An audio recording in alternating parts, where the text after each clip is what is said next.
"Nak, kita perlu bicara soal keamanan berinternet," kataku sambil duduk di sebelahnya. Dia sedang bermain game online di laptopnya. Matanya terpaku pada layar. "Nak, bisa hentikan permainannya sebentar?" Mendengar permintaanku, dia akhirnya menutup laptopnya dan menatapku. "Ayah pasti pengen bercerita horor lagi ya?"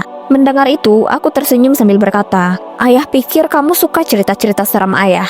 Dari kecil memang aku suka bercerita hal-hal seram kepadanya. Seperti banyak orang tua lain, aku menggunakan cerita-cerita itu untuk menyampaikan pesan moral dan mengajarkan tentang keamanan. Single parent sepertiku harus bisa menggunakan semua cara yang tersedia untuk mendidik anakku. Anakku mengernyitkan wajahnya dan berkata, "Iya, aku suka saat aku umur 6 tahun, tapi sekarang aku makin besar, cerita ayah nggak seram lagi. Malah terkadang terdengar konyol. Kalau ayah mau cerita soal internet, bisa nggak bikin yang benar-benar seram?" Mendengar itu, aku berkata, "Kamu yakin, Nak?" Dia menyilangkan tangan. "Umurku udah 10 tahun, Ayah." Oke. Ayah coba ya." Aku pun memulai kisahku.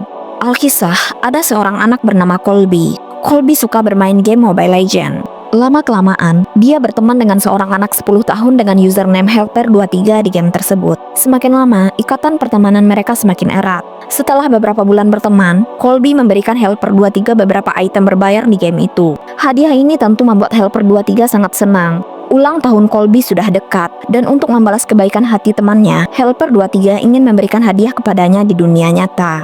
Colby pun memberikan alamat rumahnya setelah Helper23 berjanji tidak memberitahu siapapun. Aku berhenti bercerita dan bertanya kepada anakku, "Menurut kamu itu ide yang bagus nggak?" "Enggak," dia menggeleng kuat-kuat. Colby juga berpikir begitu. Dia merasa bersalah telah memberikan alamat rumahnya kepada orang asing dan rasa bersalah itu semakin lama semakin besar. Keesokan malamnya, Colby memutuskan akan jujur pada orang tuanya.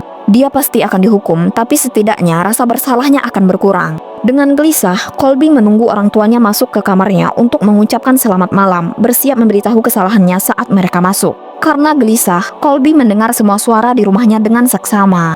Mesin cuci berdentum di ruang cuci, dahan pohon menggores jendela kamarnya, adik bayinya mengoceh di kamar sebelah, dan ada suara-suara lain yang tidak bisa dia kenali. Akhirnya, langkah kaki ayahnya terdengar di lorong. "Ayah," katanya dengan gugup, "aku mau ngomong sesuatu."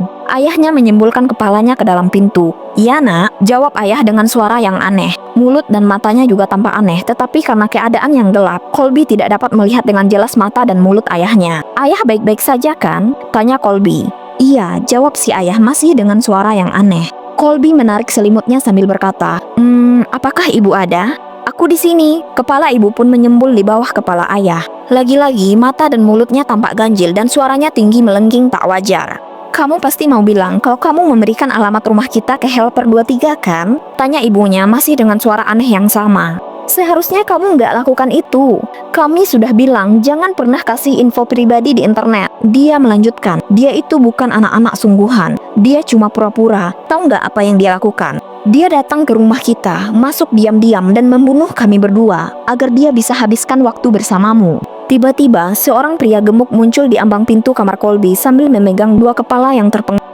Colby menjerit saat pria itu menjatuhkan kepala-kepala itu ke lantai, mengeluarkan pisau dan menuju ke arahnya. Sampai di bagian cerita ini, anakku tampak sangat ketakutan. Dia menutupi wajahnya dengan tangan. Tapi cerita ini belum selesai dan aku melanjutkan ceritaku.